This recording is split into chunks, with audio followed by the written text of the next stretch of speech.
Bonjour à tous, c'est Gilles Mansillon. Je voulais vous souhaiter une excellente journée, venir à vous aujourd'hui pour tirer quelques cartes. Je voulais aussi vous remercier par rapport à tous mes commentaires, par rapport à mes tableaux. En effet, c'est des tableaux qui sont assez originaux, il n'y a rien dans l'histoire de l'art qui s'y approche. Donc personnellement, j'ai toujours peint pour moi-même, mais ça va être quand même très agréable de pouvoir les montrer, de pouvoir les exposer. Parce que bon, ils passent assez bien en vidéo, mais quand on les voit en personne, ils ont vraiment beaucoup plus de... Il y a beaucoup plus de subtilité qui peut transparaître. Donc voilà, on se rapproche vraiment d'une nouvelle lune en Sagittaire qui devrait être très très puissante, parce qu'il y a Saturne au moment du solstice qui part en Capricorne. Donc cette nouvelle lune nous informe sur les 2-3 ans de tous les efforts qui ont été faits pour amener dans notre conscience cet éveil philosophique. Et il y a Vénus aussi qui est dans cette constellation, donc ça devrait rendre la transformation plus agréable, comme toujours quand Vénus partage partie de la fête. Et donc, il y a un grand changement qui est en train de se passer. Si vous avez besoin de faire des changements dans votre vie, personnellement, il y a des choses que j'ai envie de changer dans ma vie. J'ai demandé à l'univers de m'apporter ces changements, mais c'est plus important de les préparer pour le 21, pour le solstice. Si vous êtes dans l'hémisphère sud, profitez de l'été, mais si vous êtes dans l'hémisphère nord, c'est un moment pour se recueillir, pour se préparer, pour faire ces transformations. Et ces jours de solstice sont utiles pour ça, parce que c'est vraiment un renouveau complet de l'énergie. Si on attend le nouvel an pour vouloir faire les changements, c'est trop tard. On est pris dans la vague du solstice, c'est déjà parti, et donc la vague est déjà... on peut pas. Donc c'est important de travailler sur ces énergies. Donc voilà, parce qu'il y a toutes sortes de... J'essaie d'utiliser le mot voilà, j'aime pas trop ça. C'était juste des trucs mécaniques que beaucoup de gens font machinalement. J'essaie de l'éviter moi-même. Donc je voulais parler aussi, il y a toutes sortes de programmations, de codes dans l'ADN subtils qui sont en train de s'ouvrir, de se réveiller. Mais si vous n'avez pas le programme que vous avez, créez-le. On peut créer toutes sortes de choses. Il faut savoir que toutes les peurs sont des opportunités. Il ne faut pas avoir peur de la peur. Ces peurs sont des opportunités qui nous permettent de découvrir une liberté pour voir qu'est-ce qu'il y a derrière cette peur, qu'est-ce que cette peur, pourquoi on a cultivé ces peurs. En fin de compte, en réalité, il n'y a que la sagesse qui est vraiment importante. La sagesse, c'est quelque chose de transcendantal. Ça vient de la connaissance, et la connaissance vient de la connaissance. Au départ, quand on s'intéresse à la spiritualité, à l'éveil, il y a toutes sortes de guides qui doivent être intégrés. On doit en choisir un. Il n'y a pas une voie qui fonctionne et les autres qui ne fonctionnent pas. Toutes les voies fonctionnent. Mais enfin, bon, il y a des bases de connaissances comme la Torah, les évangiles, le Coran, le Tao Te Ching, le I Ching, le livre d'Urantia, la vérité par Dieu, tous les grands livres philosophiques, les livres de Nouvel Âge. Toutes ces choses-là nous apportent des compléments, des aspects d'information qui peuvent créer une base sur laquelle on peut s'appuyer.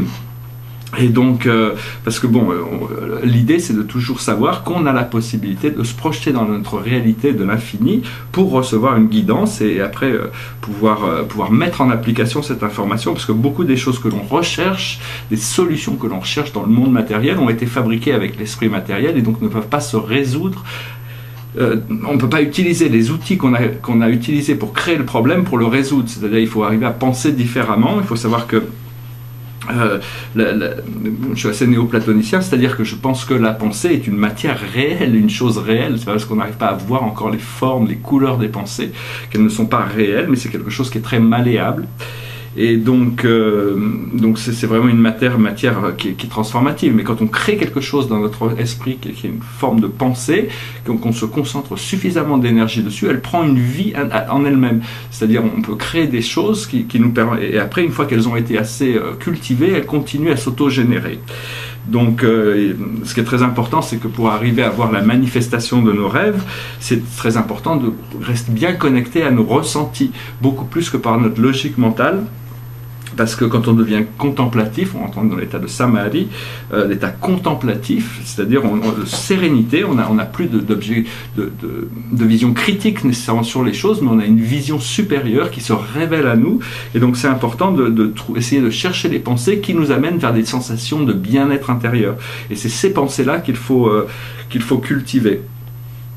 Donc voilà, les pensées ont des formes et des couleurs, c'est des causes qui ont des effets, et donc tout ça on va pouvoir plus tard comprendre ces sciences du non-être, ces sciences métaphysiques, comprendre comment les choses fonctionnent, la loi divine, c'est la volonté de la flamme, la volonté de l'évolution, et quand on devient contemplatif, on s'aligne avec cette volonté, on s'aligne avec l'ordre des choses, l'ordre divin, et à ce moment-là, toutes les choses s'alignent naturellement.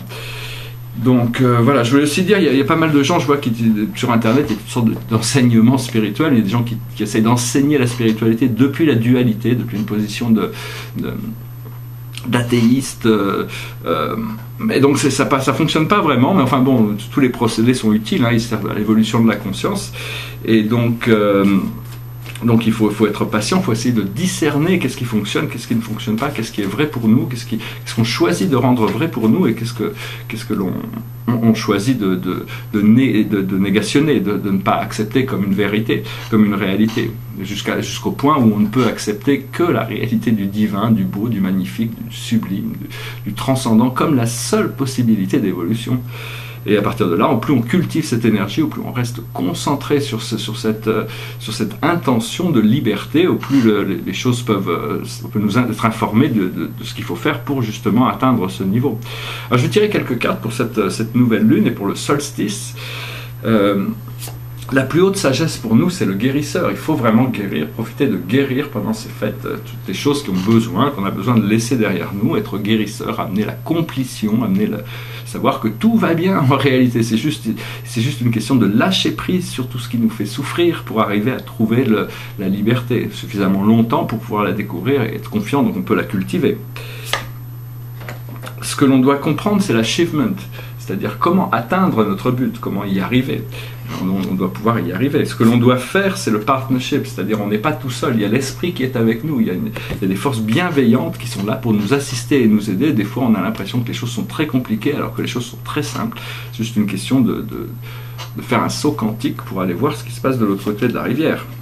Et le message général pour nous, c'est la complétion, c'est-à-dire la résolution du cycle. Donc tout vraiment va très bien, tout est harmonieux. On va passer bientôt Saturne en Capricorne. Pendant 2-3 ans, Saturne va aller tutoyer Pluton. Et puis après, en 2020, il y a Jupiter qui va venir les rejoindre. Donc tout ça va créer des transformations profondes au niveau sociétal. Toutes sortes de choses qui ne sont pas de la plus haute intégrité vont remonter à la surface pour être expurgées, pour pouvoir éventuellement s'aligner vers ce qui est voulu, mais enfin les choses devraient vraiment avancer. En 2018, on devrait vraiment pouvoir, aussi bien au niveau personnel que notre impact sur l'habilité d'influencer le monde devrait être assez important, et donc on va pouvoir et devoir s'impliquer plus dans cette transition planétaire qui est en train de se dérouler avec nous.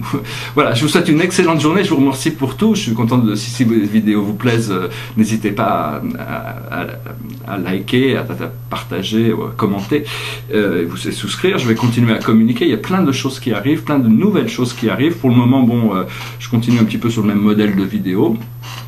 Et je reviendrai à vous prochainement. Là, vraiment, il y a la préparation pour le solstice. C'est important de se donner le temps, de faire des choses qui sont agréables, qui nous détendent, apprendre à se relaxer, apprendre à se détendre, apprendre à être conscient des choses que l'on fait sans être conscient. C'est-à-dire toutes ces choses que l'on n'a pas, qui peuvent encore nous... c'est rentrer en pleine conscience pour pas faire des choses subconsciemment. Pour être tout ce que l'on fait, on puisse assumer la totalité de notre expérience terrestre. Voilà, j'espère que ce message aura été intéressant pour vous. Je vous souhaite une excellente journée, je vous dis à très bientôt. Namasté.